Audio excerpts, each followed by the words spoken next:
Je vis, je meurs, je me brûle et me noie. J'ai chaud extrême en endurant froidure. La vie m'est trop molle et trop dure. J'ai grands ennuis, entremêlés de joie.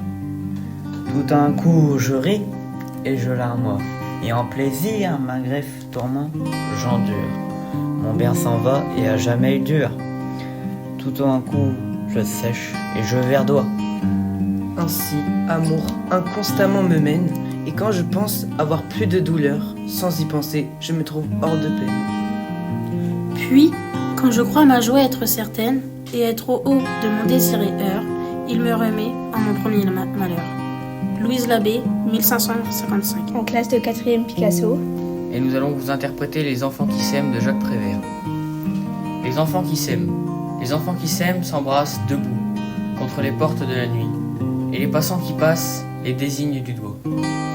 Mais les enfants qui s'aiment ne sont là pour personne, et c'est seulement leur ombre. Qui tremblent dans la nuit, excitant la rage des passants. Leur rage, leur mépris, leur rire, leur envie, les enfants qui s'aiment ne sont là pour personne. Ils sont d'ailleurs bien plus loin que la nuit. Bien plus haut que le jour, dans l'éblouissante clarté de leur premier amour. Jacques Prévert, 1951. L'amour et la folie. La folie et l'amour jouaient un jour ensemble. Celui-ci n'était pas encore privé des yeux. Une dispute vint, l'amour veut qu'on assemble. Là-dessus, le conseil des dieux, l'autre n'eut pas la patience. Elle lui donne un coup aussi furieux qu'il en perd la clarté des cieux. Vénus en demande vengeance. Femme et mère, il suffit pour juger de ses cris. Les dieux en furent étourdis. Et Jupiter et Némésis, et les juges d'enfer, enfin toute là-bas. Elle représenta l'énormité du gars. Son fils, sans un bâton, ne pouvait faire un pas. Nulle peine n'était pour ce crime assez grande. Le dommage devait être aussi réparé quand on eut bien considéré l'intérêt du public, celui de la partie.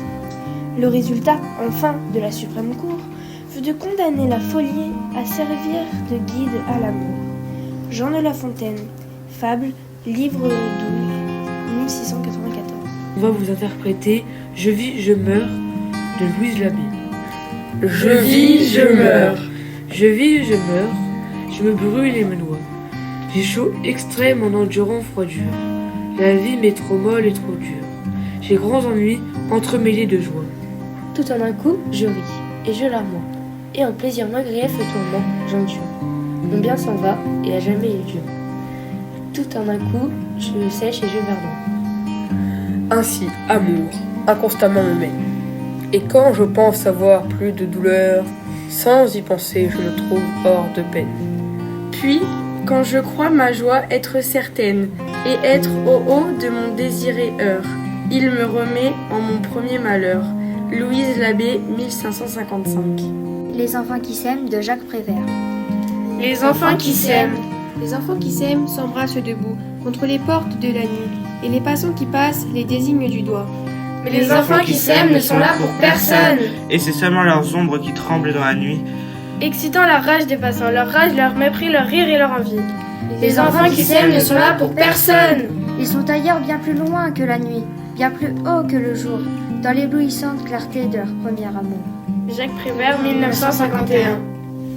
Nous allons vous interpréter le poème L'amour et la folie. La folie et l'amour jouent un jour ensemble. Celui-ci n'était pas encore privé des yeux. Une dispute vint. L'amour veut qu'on assemble. Là-dessus, le conseil des dieux. L'autre n'eut pas la patience. Elle lui donne un coup si furieux qu'il en perd la clarté des cieux. Vénus en demande vengeance. Femme et mère, il suffit pour juger de ses cris. Les dieux en furent étourdis. Et Jupiter et Némésis et les juges d'enfer. Enfin toute la bande, il représenta l'énormité du cas. Son fils, sans un bâton, ne pouvait faire un pas. Nulle peine n'était assez grande pour ce cri. Le dommage devait être aussi réparé quand on eut bien considéré l'intérêt du public, celui de la partie. Le résultat enfin de la suprême cour fut de condamner la folie à servir de guide à l'amour. Jean de La Fontaine,